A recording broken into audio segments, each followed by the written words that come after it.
Šiandien kuriu savo naują videoblogą. Biški šiandien buvo dar taip labai karšta. Šiandien lauke labai karšta. Kažko troboje labai karšta. Reikėtų atsidaryti langą. Jau būtent, kad taip. Bet aš tai nenoriu, kad kai tai sužinotų, nes man karšta šiandien yra. Atsidaryti langą reikia būtinai. Todėl, kad nesu toks jau pasileidęs ir tai ne dėl to, kad aš kuriu savo videoblogą.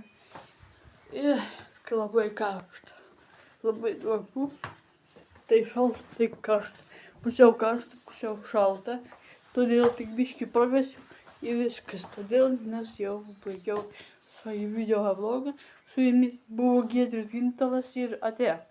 Ir dar norėčiau pasakyti, pietus dabar eisiu valgyti, vakarienę pietus, kad ten duos tą. Ir su jumis buvo Giedrius Gintalas ir ate.